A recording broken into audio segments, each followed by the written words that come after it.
여러분, 요즘 우리가 자주 하는 거짓말 중에 하나가 뭔지 아세요? 읽었으며 동의합니다. 앱을 깔 때도 누르고 회원 가입할 때도 누르고 이제 결제할 때도 누릅니다. 근데 정말 읽나요? 읽지도 않고 동의합니다를 그렇게 눌러요. 무슨 내용인지도 제대로 모르면서 내 정보가 어디로 가는지도 모르면서 그냥 빨리 넘어가려고 동의합니다. 저는 그런데 여러분 안 그래요? 신앙도 이렇게 할 때가 있어요. 말씀은 제대로 듣지 않고 아멘 합니다. 언약의 내용은 모르면서 믿습니다 합니다. 하나님이 무엇을 원하시는지, 내가 무엇을 회개해야 되는지, 어떤 말씀 앞에 서야 하는지도 모르면서 그냥 은혜 받았다고 합니다. 그런데 이제 말씀을 듣고 회개한 요시야는 그렇게 하지 않아요. 읽지 않고는 동의하지 않아요. 듣지 않고는 아멘하지도 않아요. 근데 백성을 모읍니다. 언약책의 모든 말씀을 들려줍니다. 그리고 그 말씀 앞에 함께 서서 언약을 세웁니다. 오늘은 말씀을 들은 회개는 어떻게 언약을 세우는지 이제 본문을 통해서 이제 함께 생각해 보겠어요. 언약을 세우되 첫째, 공동체를 하나님 앞에 모읍니다. 22장 20절이에요. 그러므로 보라, 내가 너로 너희 조상들에게 돌아가서 평안히 묘실로 들어가게 하리니 내가 이곳에 내리는 모든 재앙을 내 눈이 보지 못하리라 하셨느니라 하니 사자들이 왕에게 보고하니라. 요시야에게 이제 평안을 약속하시는 말씀이에요. 내가 너로 너희 조상들에게 돌아가서 평안히 묘실로 들어가게 하리니 하시는데요. 우리가 지금까지 본 대로 11개 모든 왕들의 죽음이 기록되었는데 거의 모두 잔이라라고 했어요. 근데 요시야만 이렇게 믿음의 조상들에게 쓰였던 돌아가서 들어가게 하리니라는 표현이 쓰인 거예요. 어떤 특별한 의미가 있을까요? 그래서 돌아가서와 들어가게 하리니가 원어로는 같은 동사 아사프 동사인데요. 그 뜻이 모으다예요. 이 표현이 모세오경엔 자주 쓰이는데요. 아브라함, 이삭, 야곱 이 표현이 쓰였어요. 아론과 모세도 그렇고요. 그러니까 하나님 백성에게 죽음은 하나님이 그 조상들에게로 모으시는 거예요. 버려지는 게 아니고요. 하나님 앞으로 하나님 백성에게로 모이는 거예요. 그러니 성도들에게 죽음은 단절이 아니라 재회예요. 모두 다 함께 다시 만나는 거예요. 이것이 너무 이제 뭉클한 거예요. 구원의 확신이라는 것이 하나님이 나를 죽은 후에도 하나님의 백성에게로 모으신다는 확신이라고 생각돼요. 우리 모두 그 자리에서 다시 만나기를 축복합니다. 그러니까 이 확신은 신념과는 다른 거예요. 이 확신은 율법을 듣고 마음이 부드러워져서 이제 자신과 남유다가 얼마나 크게 범죄한지를 깨달았어요. 이게 참 중요해요. 그냥 나는 회개해요. 그냥 사랑해요. 이게 진정성 없다 그러잖아요. 근데 구체적으로 이렇게 깨닫고 옷을 찢고 회개를 했는데 이걸 보고 하나님이 정말 그 회개를 기뻐하셨다는 거예요. 하나님께서 가뭄에 단비 보듯 반가워하셨다는 거예요. 회개가 이렇게 중요합니다. 이전에 요시야는 여선지자 훌다에게 사람을 보냈는데 훌다가 내가 이곳을 향하여 내린 진노가 꺼지지 아니할 것이고 이곳은 황폐해지며 그 주민은 저주를 받으리라는 심판의 말씀을 받았잖아요. 근데 다만 요시야는 그 재앙을 자신의 눈으로는 보지 않을 것이라는 약속도 함께 받았어요. 그러니까 끊임없는 재앙 얘기가 성경에서 이렇게 나오지만 요시야는 이제 끝까지 하나님께 물었어요. 그죠? 계속 물었어요. 훌다한테도 보내고 힐기야도 보내고 막 그런데 그렇게 물으니까 하나님도 나도 네 말을 들었노라 하시면서 하나님이 지금 이제 요시야하고 의논하시는 거예요. 이런 비슷한 말씀을 들은 히스기야 왕이 있었잖아요.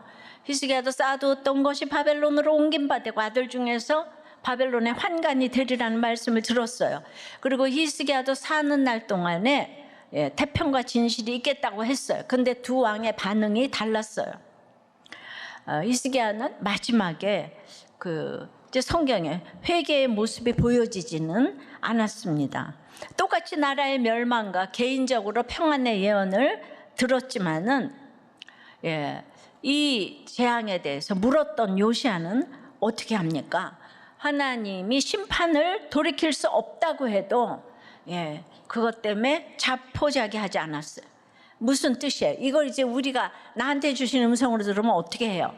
내가 이렇게 예배 열심히 드리고 큐티도 열심히 하고 목장도 갔는데 네 남편이 안 변해, 네 부모가 안 변해, 그들은 영원히 멸망할 거야, 이런 이제 예언을 들었어요. 그러면 이제 우리 너무 절망이 되잖아요. 내가 너무 사랑하니까. 그런데 이렇게 회개하는 자는 그럴지라도 끝까지 최선을 다한다는 거예요. 그럴 때 요시야는 재앙을 보지 않는다, 이런 뜻인 거예요. 자, 1절 보면 왕이 보내 유다와 예루살렘의 모든 장로를 자기에게로 모으고, 요시야는 이 재앙의 말씀을 듣고도 평안히 묘실로 들어가는 게 뭔지를 실제적으로 지금 보여주는 거예요. 그것이 무엇입니까? 그것은 오늘이 마지막이라고 생각하고 최선을 다하는 모습인 거예요. 그래서 요시야가 모든 장로들을 모읍니다. 무슨 뜻이에요? 그 쉽게 말하면 20절에서 하나님이 요시야에게 내가 너를 모으겠다, 네가 지금 죽어도 내가 너를 내 나라로 모으겠다, 그러니까 요시야가 그러면 저는 백성을 모으겠습니다, 이건 거예요. 이 땅에 있는 날 백성을 모으겠어요. 그러니까 하나님의 모으심을 받은 사람은 가만히 못 있어요. 모으는 사람이 돼요. 하나님이 나를 은혜로 모아주셨기 때문에 나도 누군가를 하나님 앞으로 모으게 되는 거예요. 이게 회개한 사람이에요. 회개는 사람들을 주께로 모으는 것이고, 모으기 위해서 지혜를 동반하고, 그리고 지혜는 타이밍을 알게 하십니다. 그러나 우리는 모두 이 나라는 망해도 요시야를 평안히 묘실로 들어가게 하신다 그러니까 구속사를 보지를 못하고, 아니 평안히 들어간다고 하잖아요. 나는 괜찮지 않은가? 이런 거예요. 아무리 망해도 나는 괜찮지 않은가? 히스기야는 약간 그랬어요. 내가 사는 날이 괜찮지 않은가? 그래서 그 말을 선히 여겼다고 했잖아요. 그러니까 이렇게 나라가 망해가는데도 나는 뭐 최선 다했으니까 괜찮지 않은가 하는 성도들이 너무 많다는 거예요. 그러니까 이게 우리의 그 이제 실제적인 이 적용을 해야 되는 건데, 우리나라가 인구 절벽 1위잖아요. 1위가 될 나라기 때문에 당연히 지금 감소하니까 2030의 세대수가 4050보다 적죠. 아주 유권자 수가 적다 그래요. 그래서 별로 신경을 안 쓴다는 얘기를 들었는데요. 여러분, 저출산은 흑사병으로 죽은 그 인구 감소율과 같은 엄청난 감소율이라고 해요. 그런데다가 이혼율, 자살률, 또 인구 절벽에 한몫을 해요. 그래도 나만 괜찮고 우리 세대만 괜찮으면 됩니까? 이렇게 인구가 없어진다는데 동성애 막아야 되잖아요. 낙태 막아야 되잖아요. 근데 나는, 우리 집은 괜찮지 않아? 이게 주제인 거예요. 우리나라가 지금 세계 10위권에 들어와서 K-팝, BTS, 이재가 전 세계를 석권하고 있어요. 그러니까 괜찮지 않아? 이거죠. 정말 캐대헌의 이재는 정말 괜찮더라고요. 특별히 우리들 교회 교인 같더라고요. 거절당한 자들에게 바치는 노래 골드는 아카데미상까지 받았어요. 그리고 어쩜 그렇게 나라사랑도 대단하고요. 그러니까 이렇게 영향력을 미칠 때 아이 많이 낳아서 선교해야 되잖아요. 우리를 이렇게 하나님께서 은혜 주시는 거는 주라는 거예요. 남들을 주님께 인도하게 하려고. 그런데 인구가 이렇게 없어지고 있잖아요. 이거에 대해서 심각하게 생각하셔야 되는 거예요. 인구 절벽은 지역과 진영과 세대 모두를 막 뛰어넘는 지금 주제인 거예요. 지금 괜찮지가 않아요. 그렇게 지금 남유다도 손을 댈 수도 없이 므낫세 55년 아몬 그런 2년 57년간이나 우상 숭배로 넘쳐나서 이제 돌이킬 수 없는 심판의 때가 지금 코앞에 왔다는 건데요. 그래도 여전히 나만 괜찮으면 되지 않아? 이거예요.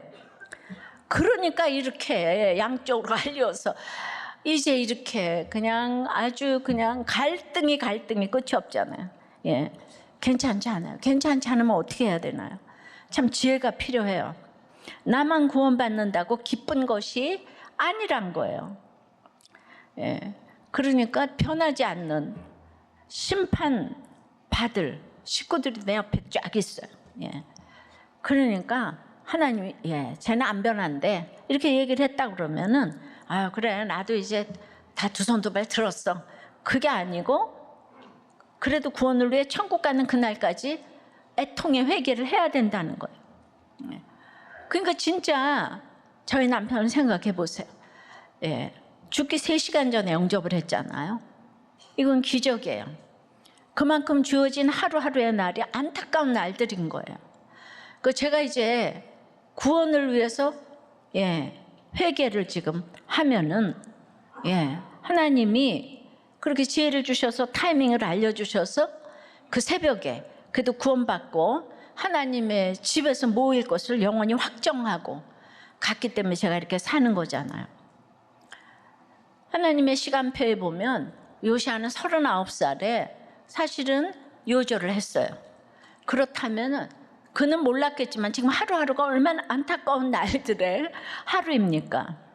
요시아가 아이고 내가 하루하루가 아깝구나 이걸 뭘 알아서가 아니라 회개를 하면 지금 시간이 아까우니까 노느라고 뭐 탕진하느라고 미워하느라고 원수 갚느라고 복수하느라고 시간 낭비를 할 틈이 없어요. 내가 오늘 가는데 그러면 내가 급해서 회개를 부르짖는다고 회개해 그 옆에서 회개가 되나요? 아무리 급해도 바늘 허리 꿰어서 못 써요. 바늘 귀에 실을 깨려면 요새 너무 힘들어요. 그래도 바느질을 하려면 꿰지 않으면 안 되는 거예요. 돋보기를 보고도 꿰기가 어렵지만은 아무리 급해도 이 바늘구멍 같은 그 한 사람의 마음을 얻는 것부터 해야 되는 거예요. 사회 구원이 개인 구원이 이루어지지 않고는 사회 구원이 이루어질 수가 없는 거예요. 우리도 꽤 왔는데 그런 생각을 가지시면 안 돼요. 개인 구원이 일어나야 사회 구원이 일어나는 거예요. 바늘귀를 꿰야지 앞으로 바느질을 하는 거예요. 이거를 모르니까 이렇게 이제 여러분들이 정말 이렇게 치우쳐 있는 거예요. 그래서 이제 처음부터 회개를 한 다음에 장로부터 이제 이렇게 갔어요. 장로를 이제 먼저 모았어요. 가문과 지역을 대표하는 사람이잖아요. 회개라는 게 나 혼자 마음 한번 찡 하고 마는 개인 감정이 아니에요. 이 회개는 온 공동체가 함께 참여할 공동체적 사건이라는 거예요. 그런데 이제 다윗처럼 환난 당하고 빚지고 온통한 자 400명이 모여서 이 시작한 하나님 나라잖아요. 그러니까 그럴 때 환난 당하고 빚졌으니까 다윗의 말을 너무 잘 들어요. 그런데 나라의 틀이 오랫동안 이제 500년 동안 내려왔으니까 이제는 막 틀이 갖춰졌잖아요. 그런데 말 안 듣는 거죠. 기득권이. 그러니까 여기 맨 처음에 여자 목사가 하는데 맨 처음에 온 분들이 환난당하고 빚져서 얼마나 말을 잘 들었겠어요. 오셔서. 근데 지금은 이제 커져서 온 분도 있어요. 그죠? 그러니까 이제 옛날처럼 이게 안 되는 게 있는 거예요. 말씀이 이제 안 들리는 거예요. 그러면은 이제 여기를 이제 개혁을 해야 되는데 그러니까 회개를 하니까 요시아가 회개를 하니까 야 지도자부터 모아야 되겠구나. 이걸 깨달아서 이제 큐티 목회를 하려면 이제 장로님부터 설득을 해야 되는데 그 설득하려면 말로 돼요? 신뢰가 쌓여야 되는 거죠. 그럼 신뢰는 어떻게 쌓이나요? 거기에 요시아의 회개가 있었다는 거죠. 그러니까 회개 후에 요시아가 나라가 망한다고 생각하니까 와 이제 오늘이 마지막이라는 생각을 이제 했을 거예요. 그러니까 요시아의 말보다는 그 회개와 통곡의 진정성이 장로들에게 보인 거죠. 그러니까 이건 전적으로 하나님이 하신 일이에요. 내가 보이겠다고 해서 보여지는 것도 아니에요. 그러므로 중요한 것은 그 진정한 회개인데요. 그러니까 이제 성경 얘기가 다 내 얘기라고 생각하는 게 제가 이제 남편의 구원을 위해서 생명을 내놓으니까 생명이 두 개도 아니고 하나인데, 예. 그러면은 이제 저도 오늘이 마지막이잖아요. 그 마음이 이제 저절로 들더라고요. 이제 그런 마음으로 이제 한 생명을 모으는, 지금 요시아가 장로를 모은 것처럼, 그리고 오늘이 마지막이니까 아무것도 안 하고 놀자가 아니라 스피노자가 말한 것처럼 내일 지구가 망한다고 해도 오늘 한 그루에 사과나무를 심겠다가 되더라고요. 예, 나는 내 집으로 이제 갈 사람이니까 아낌없이 주련다. 이게 되는 거예요. 내가 너무 좋은 곳에 가니까. 하나님의 백성으로 죽어도 하나님께서 모으시는 것을 확신했기 때문에 이제 확신이 드니까 내가 갈 곳이 정해졌어요. 근데 그곳이 너무 좋은 곳이기 때문에 그곳으로 같이 가고 싶은 거예요. 너무 좋으면 저절로 소개하고 싶잖아요. 예. 근데 망한다는데 다 끝이야 이러고 가만히 있으면 그건 갈 곳으로 모험받지 못한 자예요. 모험받은 자는 마지막까지 이렇게 모으는 사람이에요.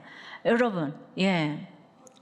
그러니까 저를 보면 이제 30대에 나는 직장도 있고 피아노 선생으로 다 있는데 제가 이제 그거보다도 내가 갈 곳이 너무 좋은 거예요. 그러니까 이게 진짜 하나님이 하신 일이에요. 저를 보면 30대에 어떻게 지금 이루고 지금 40년 올 수가 있어요. 내가 지금까지 누렸던 것보다 훨씬 좋은 거를 내가 봤으니까 여기 같이 가자고. 예, 같이 가자고.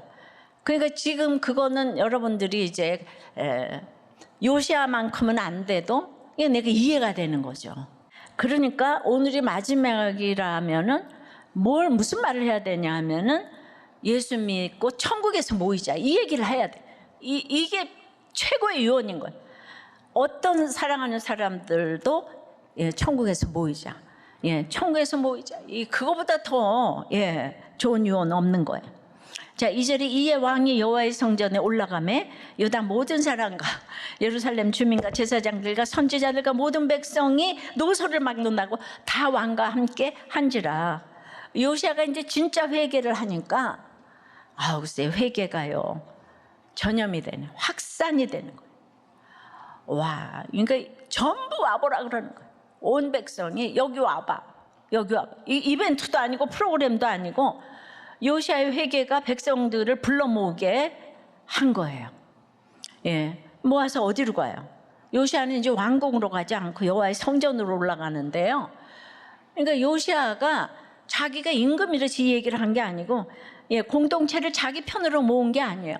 여호와 앞으로 모았어요. 이거 너무너무 중요합니다. 그러니까 사람들을 다 내 밑으로 모으면 그게 세력이 되고 패거리가 되잖아. 이거 사회고 교회고 다 패거리를 만드는 거예요. 근데 회개한 사람은 여호와의 전으로, 여호와의 앞으로 인도하는 거예요. 예, 요시아가 성전에 올라가매 어떻게 됩니까? 유다 백성이 노소를 막론하고 다 함께 올라가는 거예요. 그러니까 우리는 저 사람은 안 돼, 저 집은 안 돼, 쟤는 어차피 안 올 거야. 그러면서 자꾸 예외를 만들고 자기를 또 예외로 둘 때도 있어요. 나 같은 사람이 쟤는 안 돼, 나 같은 사람 이러면서 하나님 앞으로 올라가는 데는 오늘 유다 백성 보니까 지금 전부 모든 백성이 다 올라갔어요. 예, 이 요시아의 회개에 다 무너졌어요. 예. 자, 전도주일에 보살님만 찾아다니던 한 친구에게 교회 가자 내 손이야. 이제 어렵게 얘기를 했는데 이제 그 전날 수요일에 한 번 더 교회 갈래? 막 어려워하면서 보살님만 찾아다니니까. 그랬더니 글쎄 친구가 기다렸어. 그 얘기를 했다는 거예요. 그 얘기 안 했으면 어쩔 뻔했어요. 기다렸어. 예, 그런데 그냥 전도할 때 조심하셔야 돼요. 부담 느낄까 봐. 친구에게 말씀이 들리기만을 막 기도하면서 이제 주일날 이제 지난주에 이제 온 거예요. 예, 사실 그냥 친구 쳐다보느라고 목사님이 무슨 설교하셨는지 기억도 안 나고 오직 연애 두 글자만 기억이 나고, 예, 그 이제 영접 시간에도 기도만 하고 너무 떨려서 친구 쳐다보지도 못하고 있다가 영접 시간 끝나고 딱 보니까 친구가 일어나 있는 거예요. 이후에도 자발적으로 등록하고 사진 찍고 끝나고 집에 가는 길에 우리들 교회 조금만 일찍 왔더라면 이혼하지 않았겠어. 이 얘기를 했다는 거예요. 목장은 몇 번 가는 거야? 어떻게 하는 거야? 나도 오늘 간증한 분처럼 하면 되는 거야? 매일 보살님만 찾아다니며 물었는데 친구 전도로 이제 하나님께 물어보기 시작했다고 간증하면 되는 거야? 우리 애들이 나한테 말은 못해도 이혼으로 인한 상처가 클 텐데 아이들이 공동체에 속해서 나에게 하지 못하는 말을 나누고 갔으면 좋겠어 등등.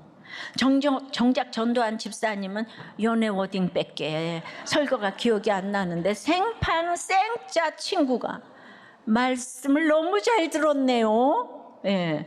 그러니까 왜 전도를 해야 되는지 아시겠죠? 아유, 천하보다도 귀한 게 구원인데 우리의 생각을 뛰어넘는 주님이세요. 요시야의 회개는 신불신간에 성경을 하나도 모르는 사람까지 모두 지금 함께 올라가는 기적을 지금 이루었다는 거잖아요. 그죠? 예, 그러니까 회개보다 확실한 전도는 없어요. 예. 그러니까 요시야가 회개를 하고 있으니까 뭐 말을 안 해도 그냥 말하기 전에 회개를 하니까 자발적으로 예, 다들 이제 백성들이 여호와의 전에 우리 교회 한번 와보라고 다 하는 거예요. 그 온 분은 또 이렇게 등록을 하는 거죠. 예, 요시야의 회개가 있었어요. 근데 더 중요한 게 있어요. 내가 누구를 모으기 전에 내가 먼저 모여야 해요. 하나님이 우리를 교회로 모여 주셨잖아요. 모아 주셨잖아요. 근데 정작 우리 마음은 모여 있는지 돌아봐야 되는 거예요. 몸은 목장에 와 있는데 내 마음은 안 모여 있지는 않아요. 예배 자리에는 앉아 있는데 마음은 여전히 내 행복과 고난, 내 이익과 손해로 흩어져 있지는 않습니까? 우리 마음이 공동체로 먼저 모여 있어야 하겠습니다. 여러분도 지난주일 성경이 지난주일 설교 말씀 연애밖에 생각나는 게 없어요? 여러분의 회개는 어디서 멈춰 있어요? 나만 평안하면 되지. 뭘 나만 괜찮으면 되지. 여기서 멈춰 있지 않아요? 그건 회개가 아직 나한테서만 맴돌고 있는 거예요. 진짜 말씀을 들은 회개는 나 혼자 평안한데 머물러 있지 못해요. 옆에 있는 내 배우자, 내 자식, 내 부모, 내 목장 식구, 내 이웃을 자꾸 여호와 앞으로 끌어당기게 되는 거예요. 한 사람의 회개가 공동체를 여호와 앞으로 이제 부르는 거예요. 이 모임이 어디까지 갈까요? 요시야의 그 모임이 끝이 아니에요. 성경 전체가 하나님이 흩어진 백성을 모으시는 이야기예요. 아담이 하나님으로부터 흩어졌어요. 바벨에서 온 민족이 흩어졌어요. 그런 인류를 하나님이 다시 모으세요. 우리 주님이 말씀하셨잖아요. 암탉이 그 새끼를 날개 아래 모은 같이 내가 네 자녀를 모으려 한 일이 몇 번이더냐. 예수 그리스도께서 우리를 하나로 모으시려고 자기 목숨을 내어주셨다고요. 이게 회개예요. 말씀을 들은 사람은 혼자 평안하지 않아요. 공동체를 하나님 앞에 모이는 거예요. 예, 오늘 죽더라도 마지막까지 그 일을 하겠다는 거예요. 여러분이 이렇게 모여 있는 것도 여러분보다 먼저 말씀 듣고 회개한 그 한 사람이 여러분을 호흡으로 가면서 여기 데려왔기 때문에 앉아 계시는 거 아니겠어요? 굉장히 인정하기 싫어하시네. 여러분 혼자 왔어요? 이제 여러분도 그렇게 모으는 한 사람이 되시기를 축복합니다. 그렇게 요시야의 회개가 확실했기 때문에 영혼 구원으로 나가게 되어 있어요. 예, 확실한 회개를 하면 오늘 사과나무 하나를 심어요. 그러니까 지도자 한 사람이 너무 중요해요. 교회 지도자, 가정의 지도자, 사회의 지도자, 나라의 지도자. 이 한 사람. 예, 저는 이제 그 경고를 받는 게 저만 서 있으면 여러분들이 다 돌아오는 건데 제가 서 있지를 못해서 말씀이 안 들리는 분들이 많이 있는 거죠. 적용 질문입니다. 몸은 예배의 자리에 와 있지만 마음이 흩어져 있는 일은 무엇이에요? 지금 주식이 떨어지고 어쩌고 지금 말씀이 하나도 안 들리죠? 뭔가 하나 좀 얻어가야지. 왔는데 안 들리는 거 흩어져 있어요. 나만 평안하면 또 괜찮다는 생각으로 이거 끝나고 어디 가서 뭐 먹을까 지금 이제 그 멈춰 있어요 지금. 나만 괜찮아. 나라가 이러고 저러고 지금 나는 오늘 뭐 먹으러 갈까? 내가 하나님 앞으로 모아야 할 사람은 누굽니까? 오늘 마지막이라면 꼭 하고 싶은 유언 뭐예요? 결혼해라. 그게 마지막 유언이 되면 안 되는 거죠. 그게 그렇게 마음대로 되는 게 아니더라고요. 그렇게 이제 마지막에 그냥 자녀들 보고 예수 믿어라, 예수 믿어라 그 얘기 하라 그랬더니 아들 보고 너 결혼해라, 결혼해라. 그냥 학벌이 좋은 며느리하고 결혼해라. 그게 아니고 예수 믿어라, 예수 믿어라 그 얘기 안 하시더니 결혼해가지고 이혼했어요. 그러니까 이제 마지막까지도 그게 예수 믿고 천국에서 만나자 이 얘기를요 하나님이 또 함께 하시지 않으면 그 얘기를 못 하더라고요. 그러니까 우리는 미리미리 그 준비를 해야 돼요. 언약을 세울 때 이제 공동체를 하나님 앞에 모읍니다.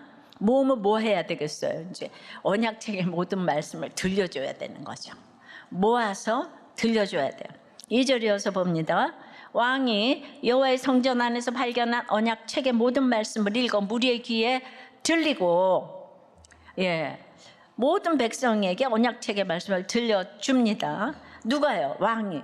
요시야 왕이 읽어줘요. 맨 처음 이 책이 발견됐을 때는 hilkiah가 서기관 사반이 왕에게 읽어줬잖아요, 그죠?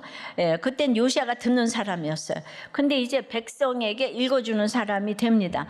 말씀을 들은 사람이 말씀을 들려주는 사람이 되는 거예요. 사실 이 낭독은 새로운 게 아니고 신명기 31장 11절을 보면 이 율법을 낭독하여 온 이스라엘에게 듣게 할지니 모세가 이미 명령했던 일인데 남자도 여자도 아이도 나그네도 모두 다 듣게 하라. 왜요? 듣고 배워 여호와를 경외하게 하려는 거예요. 근데 이제 그동안 잊어버렸는데 요시야가 지금 이것을 회복하고 있는 거예요. 잊어버렸던 이 낭독을 다시 살려낸 거예요. 요시야가 들려주는 게 뭐예요? 자기 생각이 아니에요. 자기 교훈도 아니에요. 언약책의 모든 말씀, 왕의 권위를 세우는 게 아니라 하나님의 언약의 말씀을 권위로 세우는 것. 언약책의 말씀은 사람에게 권위 있는 게 아니고 그 말씀의 권위가 있는 거잖아요, 그죠? 이게 회개한 지도자의 특징이에요. 자기가 권위자가 되는 게 아니라 말씀 아래 머무는 거예요.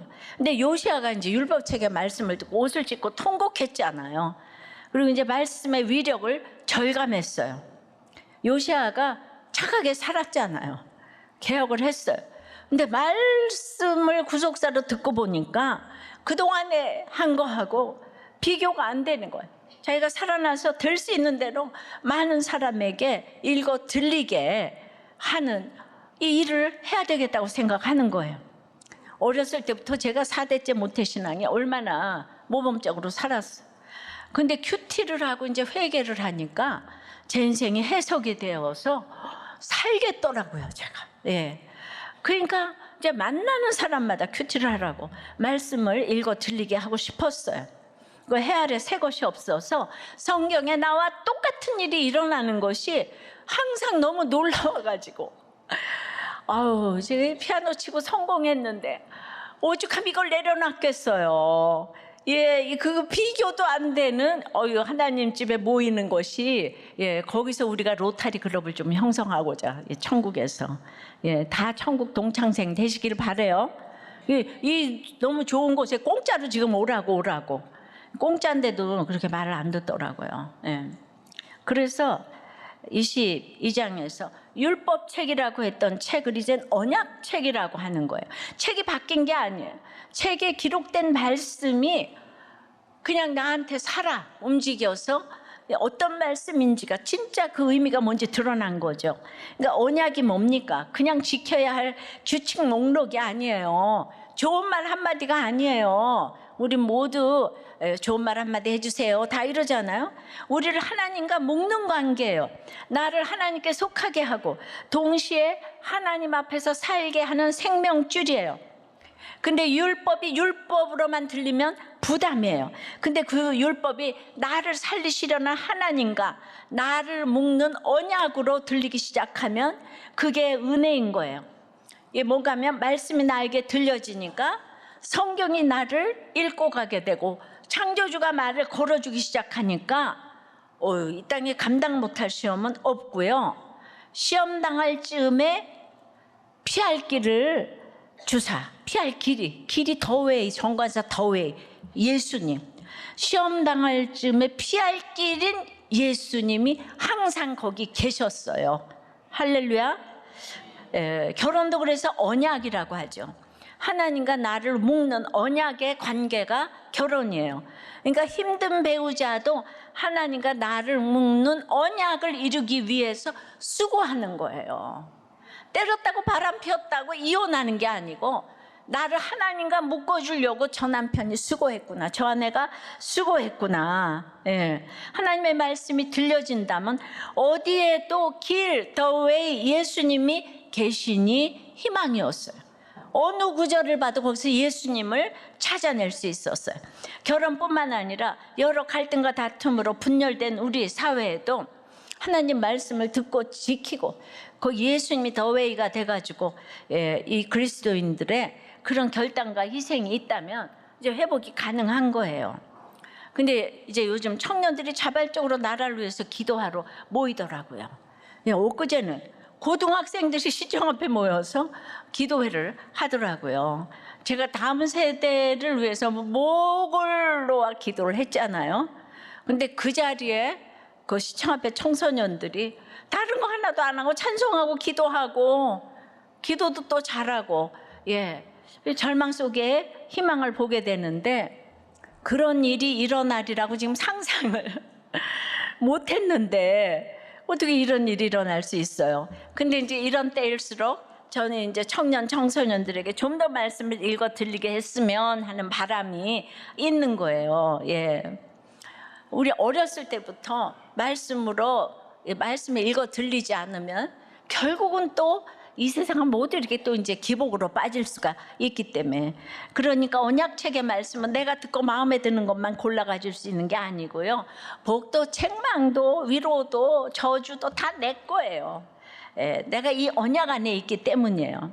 그래서 본문이 뭐라고 해요? 언약책의 모든 말씀을 읽었다고 해요. 듣기 좋은 것만 골라서 읽지 않고요, 복, 저주, 위로, 책망 다 읽어줬어요. 요시야 자신이 옷을 찢고 통곡할 수밖에 없었던 그 말씀까지 하나도 빼지 않고 다 읽어줬어요. 근데 우리는 어떻습니까? 성경을 골라 읽으려고 해요. 들으려고 해요. 내게 복 주는 구절, 위로되는 구절은 밑줄 쫙쫙 긋고 외웁니다.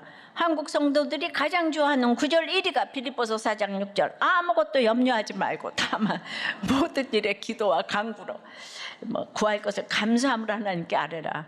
또 욥기 8장, 내 시작은 미약하였으나 내 나중은 심지 창대하리라. 근데 이제 우리는 그 당시에 누가 이 얘기를 했나 이런 거를 다 살펴봐야 되잖아요. 근데 내 죄를 찌르는 구절, 나를 불편하게 하는, 내가 이곳에 재앙을 내리되 돌이키지 아니하리라, 이 구절은 어때요? 이건 그때 이야기지, 이건 나한테 해당이 안 돼. 피하죠.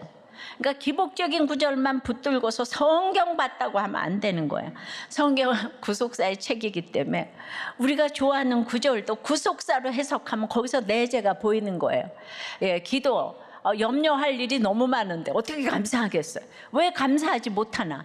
이걸 자꾸 띵크를 해야 되겠는데 무조건 문자적으로만 들으니까. 그러므로 성경을 이렇게 차례대로 읽어가는 것이 책망도 위로도 받는 내 죄가 보이는 비결인데요.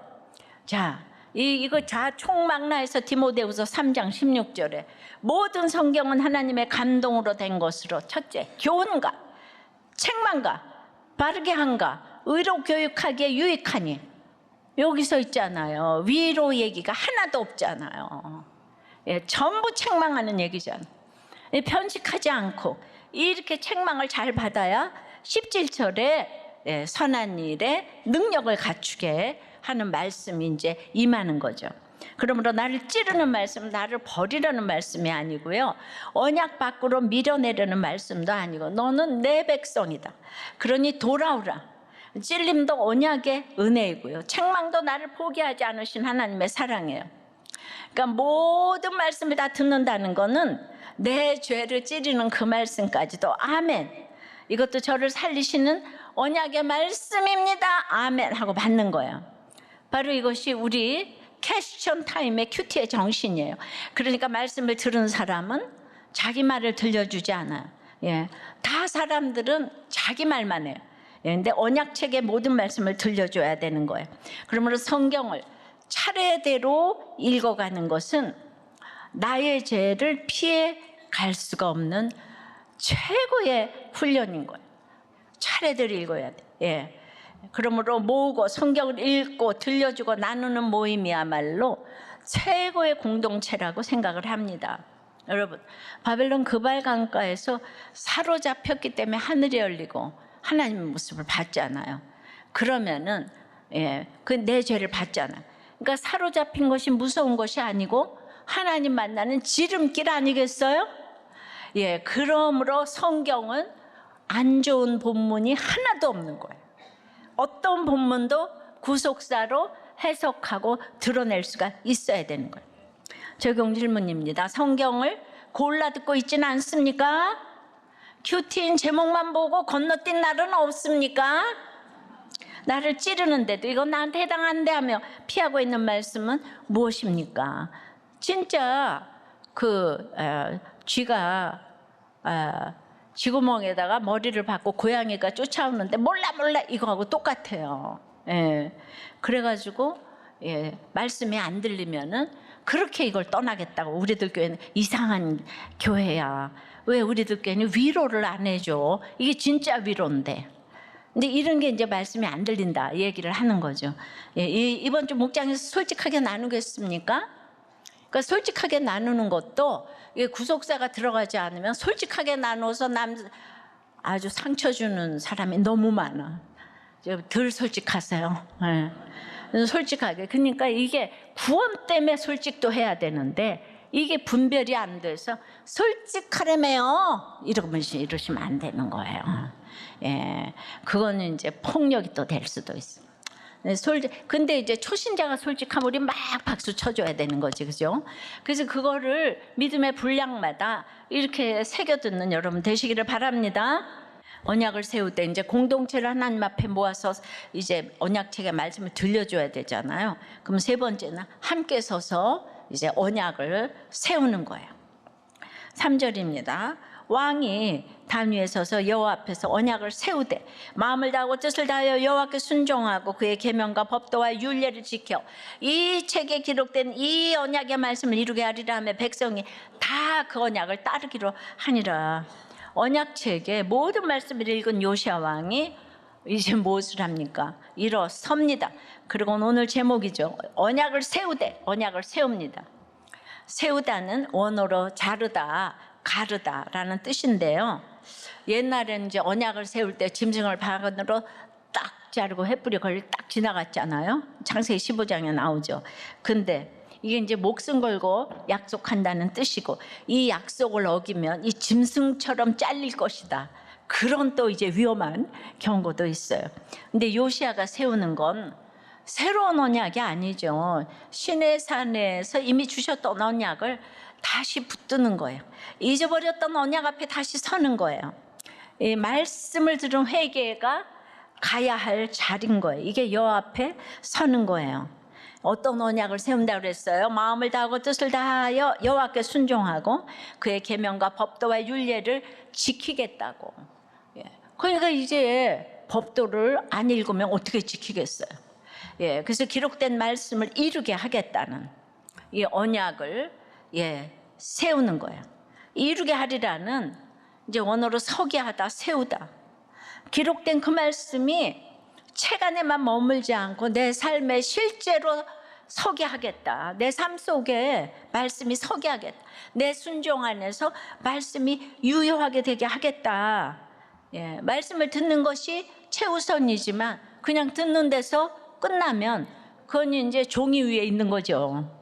우리 삶에서 실제로 일어나는 게 필요한데 그래서 우리는 성도의 삶은 말씀에 응하는 삶이 되어야 한다고. 이거 우리는 맨날 들어요. 근데 3절 마지막에 백성이 다 그 언약을 따르기로 하니라. 여기서 따르기로 하니라가 또 직역하면 섰다예요. 백성이 다 그 언약 안에 섰다는 거예요. 3절에 처음에 왕이 단위에 섰잖아요. 근데 왕을 따라서 백성도 다 함께 섰다는 거예요. 예, 모으고 들으니까 함께 섰다는 거예요. 언약을 세우는 일에 동참했다는 거예요. 예, 한 사람이 이렇게 중요해요. 요시 한 사람의 언약의 말씀 앞에 서서 백성을 서게 하니까 온 공동체가 함께 언약 공동체로 빚어지는 거죠. 그러니까 함께 모인 공동체가 함께 듣더니 이제 함께 서는 거예요. 야, 이 놀라운 일이 일어났어요. 근데 왜 다 같이 함께 섰을까요? 말씀을 이루는 것, 말씀을 내 삶에 서게 하려면 그냥 나 혼자만 서도 되는 거 아니에요? 말씀 묵상하고 적용하는 큐티도 나 혼자 하면 되지 않아요? 근데 왜 한 사람도 빠짐없이 다 함께 서야 할까요? 이거는 혼자 할 수 없기 때문이에요. 혼자 서려면 자꾸 넘어질 뿐인 거예요.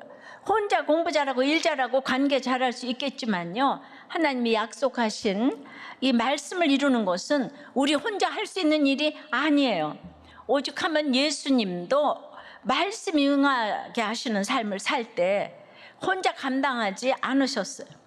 하나님 아버지 성령님이 총출동하셔서 예수님을 도우셨어요. 능력이 부족해서 그러셨겠습니까? 아니죠. 함께 서는 게 너무 중요하기 때문이에요. 하나님부터가 늘 함께 일하시는 분이세요. 삼위 하나님께서 함께 우리 구원을 이루신 것입니다. 아시죠? 예. 그래서 우리에게 공동체가 있어요. 목장이 있어요.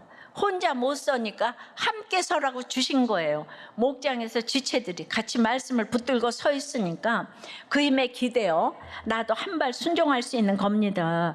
도저히 못 버틸 것 같은 자리도 옆에서 함께 서주니까 서게 되는 거예요. 내가 그렇게 한 발 순종하고 적용하면 어떻게 돼요? 그게 또 다른 지체에게 함께 서는 공동체가 되어서 그가 서주게 해주는 거예요. 성령님의 손이 되고 발이 되어서. 그래서 이 공동체가 뭐예요? 그리스도의 몸이에요. 여러분, 요시아가 그렇게 마음과 뜻을 다해 순종해서 그 말씀을 이루겠다고 했지만 사람은 그 말씀을 이룰 수가 없어요. 서로 함께 서서 붙들어줘도 우리는 결국 다 같이 넘어질 수밖에 없는 연약한 몸이에요. 이 연약한 몸을 주님이 자기 몸 삼아주셨어요. 주님의 능력으로 덮어주셨어요. 우리가 설 수 없고 세울 수 없는 것을 주님께서 친히 서주셨고 세워주셨어요. 다윗을 보세요. 얼마나 연약하고 악한 모습을 그대로 우리에게 다 보여주고 있어요. 우리가 요새 다윗을 보면서 참 기가 차지도 않잖아요. 그죠? 안 그래요? 다윗은 좋은 사람인데 왜 저럴까, 목사님은? 큐티 하나도 안 하셨네요. 그런데 이런 연약한 모습을 보여주시잖아요. 그런데 지나고 보니까 사울왕, 이스라엘의 초대왕 사울에게는요 공동체가 없어요. 옆에 있는데 알아보지를 못해요. 그러니까 세계적인 선지자 사무엘이 옆에 있고 세계적인 아들 요나단이 있고 예수 그리스도의 조상인 다윗이 사위인데 그들을 미워하느라고 일생을 낭비를 합니다. 그러니까 어떻게 그럴 수가 있죠? 보세요. 이 똑같은 사람인 사무엘, 요나단이 다윗에게는 최고의 지체가 됐잖아요. 공동체라고 다 같은 공동체가 아니고요. 둘 다 hil기야 공동체가 이제 둘 다가 아니고 이제 다윗처럼 또 이제 요시아처럼 홀다 공동체, hil기야 공동체가 돼야 하는데요. 근데 여러분 보세요. 사울은요 너무 예배 중독자예요. 이 사람은 예배 드리는 게 전공이에요. 그래서 사무엘하고도 드리고 신접한 여자하고도 드리고 그냥 사무엘에 안 오니까 자기가 막 또 예배를 드려. 예배 중독자. 게다가 첩도 없어요. 여자도 없어요. 그리고 블레셋하고 맨날 40년 동안 전쟁해. 나가기만 하면 전도해. 교회를 크게 단창 들고 앉아서. 세상적으로 완벽해. 그런데 그 사람은 사울은 천천히요 다윗이 만만이라는 그 시기 질투. 그러니까 교만이 패망의 선봉이라고. 다윗은 맨날 죄 짓고 앉아있고 여자 얻어들이고 그냥 가진 정말 그 가진 이상한 모습 우리한테 다 보여주는데 이걸 우리한테 오픈했잖아요, 그죠? 예. 그러니까 사울 같은 사람이, 율법적인 사람이, 이런 사람이 무서운 거예요. 그리고 이제 자기가 하나님 자리에 있으니까 이 다윗, 사무엘, 예, 요나단 다 미워하잖아요. 다 버리잖아요. 그러니까 여러분들이 학벌과 이거를 보기도 해야 되겠지만 그게 다가 아니라는 거예요. 왜 이 다윗이 쓰여졌나? 이걸 알아야 되는 거예요. 교만한 사람은요, 답이 없어. 자기가 잘났는데 무슨 말을 어떻게 할 수가 있어요. 우리 그냥 딱 한마디만 하면 알아요. 예. 내가 잘났어요. 이게 딱 보여요. 예, 목장에서도 이제 그러시면 안 되는 거예요. 우리 가정도 언약 공동체이죠. 예, 하나님이 명령하셨으니까 꼭 지켜야 되는데, 예, 우리가 이제 퀴트를 통해서 날마다 서로 자기 죄를 보고, 예, 그거 지키려고 노력하니까 세워주실 거예요. 우리가 예수 그리스도께서 자기 몸과 자기 피로 세우신 이 새 언약, 우리 언약은 새 언약, 예수 그리스도예요. 그러므로 우리가 말씀 앞에 서고 요 앞에서 언약을 세우고 언약의 말씀을 이루게 하는 것은요, 우리 힘으로 뭔가를 하는 그런 지금 사울처럼 행위적인 게 아니에요. 근데 뭐 사울도 평생 못 깨달았는데 어떡하겠어요. 잘나서 못 깨달아요. 우리가 서는 것은요, 오직 그리스도의 몸에 딱 붙는 거예요. 공동체에 속해서 함께 있는 것이 바로 우리가 언약을 세울 수 있는 유일한 비결이에요. 어떻게 해요? 패트릭 민준 목사처럼 그냥 내가 내 죄를 보는 건 공동체에서 나누는 것밖에 길이 없어. 예, 그러니까 여러분이 목장을 이제 우습게 여기시면 안 돼요. 이게 살아날 수 있는 최고의 비결인 거예요. 따라서 오늘 우리가 마음을 다하고 뜻을 다하고 적용할 수 있는 일은 공동체에 딱 붙어 있는 거예요. 예배 자리에 나오는 거예요. 목장에 들어가서 목장 식구들과 함께 묵상하고 진실하게 나누고 잘 듣고 욕도 잘 먹고. 왜 그러세요? 목자님 이런 얘기 좀 그만하시고. 예, 또 이 목자님이 뭐 믿음이 좋아서가 아니라 먼저 와서 된 거예요. 예, 그러니까 너무 기대하지도 마시고, 예, 그냥 같이 그냥 걸어가는 거예요. 그렇다고 또 기대하지 말라고 무시하라는 소리는 아니에요. 우리 질서가 있잖아요, 그죠? 전심으로 순종하는 거예요. 목장에서 좋은 얘기만 하는 게 아니에요. 이번 예배 때 남편이 나에게 나를 쳐다보면서 남편이 머리입니다, 남편이 머리입니다. 자꾸 그래서 제가 이렇게 대답했어요. 네, 맞아요. 내 남편은 머리카락입니다. 이러면서 대답해 줘. 이거 얼마나 재밌어요, 그죠? 예, 이 각오는 나눔 속에 싹트는 우리의 믿음, 이렇게 되는 거죠. 연약한 내가 그리스도의 몸이 되는 것이고요. 그렇게 할 때 부족한 내 삶에 하나님의 언약이 굳게 세워지고, 이제는요, 말씀대로 살았다는 간증의 시대를 살아야 되는 거예요. 예, 우리 SG 시니어 여러분들이 이제 경북의 TT를 너무 더운 때를 피해서 갔다 오셨는데, 세 곳에 너무 여름날에 담배와 같이 힘든 사역이 위로가 되셨다고 해요. 근데 간증과 목장 시연을 통해서 너무 놀라고 은혜 받으셨는데, SG 성도님들이 얼마나 거기 담임 목사님들에게 열성적으로 8월에 있을 대구 목회를 홍보하시는지 결국은 약속을 받아내셨다는 거예요. 예, 그래서 이 TT 사역은 지역교회뿐만 아니라 우리들 교회도 너무나 필요한 사역이다. 예, 앞으로 우리들의 간증은 가고 오는 세대에서 언약을 세우는 찬란히 빛나는 교과서가 되리라고 믿습니다. 예, 이 간증이 말씀에 의거해서 간증이 나오는 거, 이거 책으로 지금 남겨두고 있잖아. 우리들의 간증이 1000년 후에 어떤 경전이 될 줄 몰라요. 이렇게 써준 간증이 지금 없기 때문에. 적용 질문이에요. 나는 공동체 안에서 어떤 모습으로 있습니까? 누워 있어요? 앉아 있어요? 서 있어요? 아니면 부재 중이에요? 공동체 안에서 나도 그리스도의 몸이 되었다는 사실을 경험한 일이 있습니까? 내가 함께 서 있어줘야 할 지체는 누구입니까? 우리들의 간증이 언약 교과서가 될 것을 믿습니까? 예, 제가 한 말은 이게 다 이제 그대로 응하게 될 거예요. 그러니까 이제 이번 주도 나눔에 어떤 이제 이렇게 목원님이 빚이 언제쯤 갚아지나 많이 기다리는데, 눈에 띄는 변화를 보려면 10년은 지나야 하고 20년까지도 가야 하는데, 그 하루하루 사는 게 너무 그 기다림이 중심을 잡아주고 이 기다림 때문에 한눈 팔지 않고 직장 생활을 잘하는 것 같아요. 교회 가고 목장 나오는 것이 가장 즐거우니까요. 예전에는 술 약속을 잡기도 했는데 지금은 그런 생각 자체가 안 나요.